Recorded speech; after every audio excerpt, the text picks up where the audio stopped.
Good morning, my friends. Welcome to this episode of Healing Your Codependency. I'm Marshall Berkshire.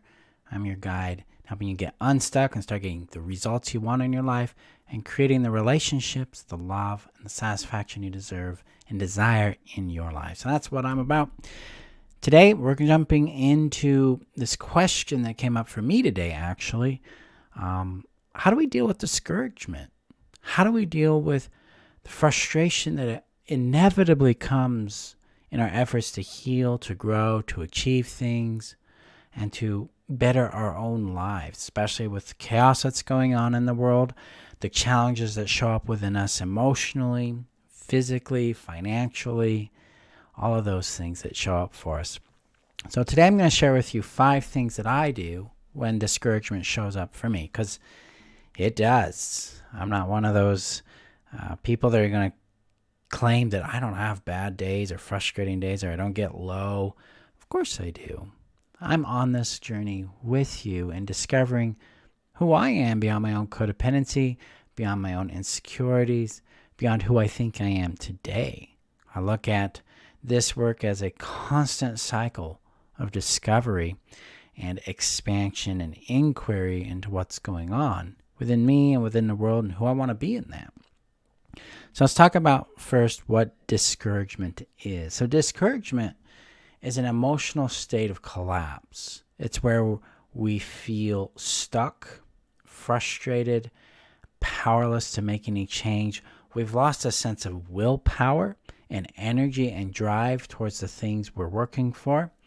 And part of us is very scared that what is happening right now is permanent. Things won't change. We won't be able to have what we want, find the relief we want, and most of all, experience the things that matter to us most.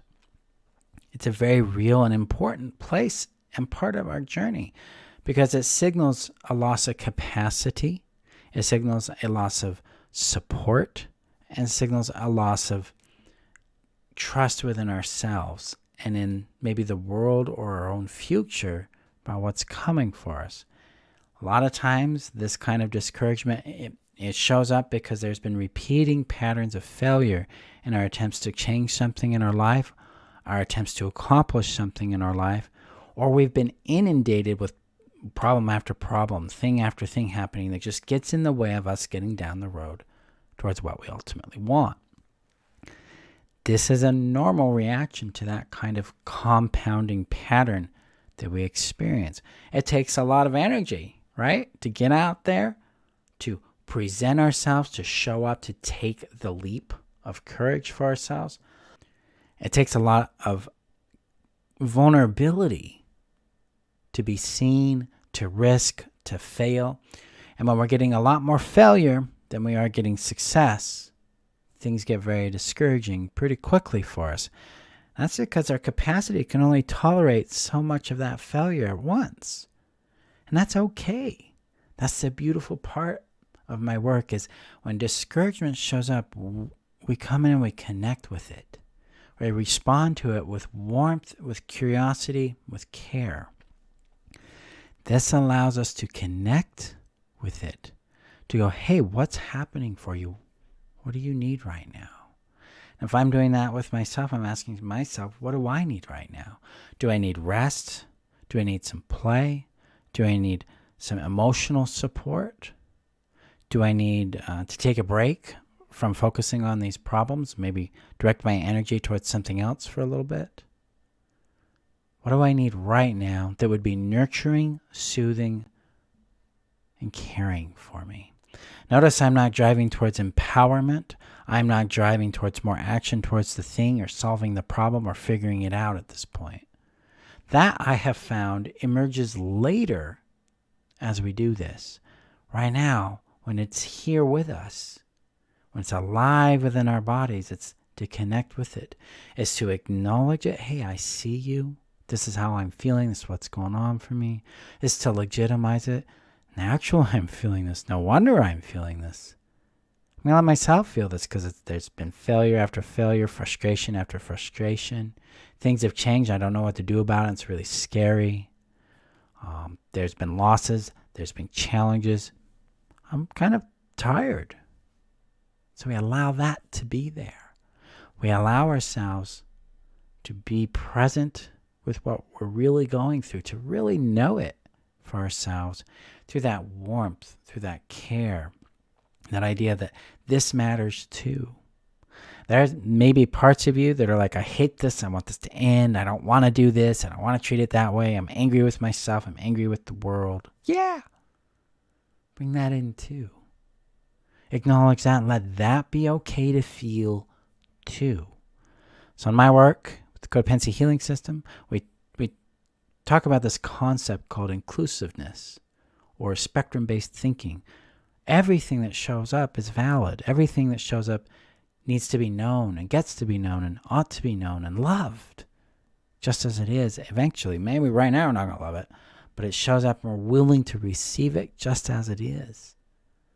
This concept of inclusiveness allows us to stay connected to ourselves rather than exiling parts of ourselves we may not like or may not want to feel or acknowledge. This also helps us become more empowered in our abilities to create repair with people we care about in our world. It allows us to move towards what I call connection-centered communication. The idea that something a person is doing is actually expressing pain, it's expressing emotion, it's expressing need or desire. We can get in there and understand that and create comprehension between each other, care in that. That starts with ourselves, being willing to acknowledge this is what I'm feeling. And this discouragement is a communication. It is a grief that we carry about what we've been going through, about what is showing up for us, and our sense of sadness around the loss and the challenge that we're facing. So when we bring love to this, we bring care to this, we bring concern and importance to it. It's like, I matter too. My discouragement matters. My frustration matters. It's okay to be here. It's okay that I'm feeling this right now. It's not a permanent feeling. It's not a permanent state of affairs. It's just where I'm at in this moment. This allows us to be warmly connected to ourselves, this approach that I'm describing here. So there's other ways that I approach this as well. So there's 5 specific things that I do to help cultivate this warm witness and connection to my discouragement when it shows up for me. Number 1, I'm going to acknowledge it. I'm going to welcome it in. It's like, hi, I see you. I love you. You matter to me. Then I give it space to be known. I allow myself to feel the sensations of it in my body, the prickliness, the tension, the coldness, the buzzing anxiety, the heat of shame that shows up there for me. Allow myself to know it, to understand it, to name it, and then apply some warmth to it, some kindness and concern to it, so that it can be known, can be valued, can be cherished that way. Then I treat it with respect. I don't see my discouragement as a problem that needs to be solved. I don't see it as something that's in the way. I see it as a part of me that's ultimately seeking reassurance, protection, support, and care. It wants to be known, it wants to be loved, it wants to be cared for.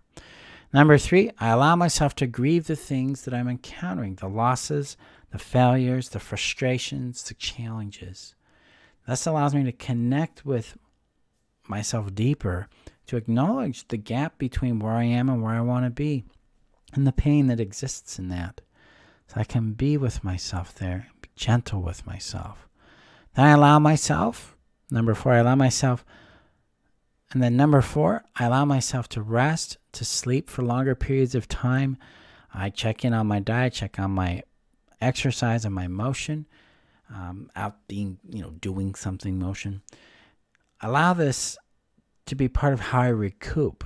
Because sometimes my body it's low on capacity, it's low on tolerance for failure, for rejection, for criticism, for exposure and being seen. It needs a rest.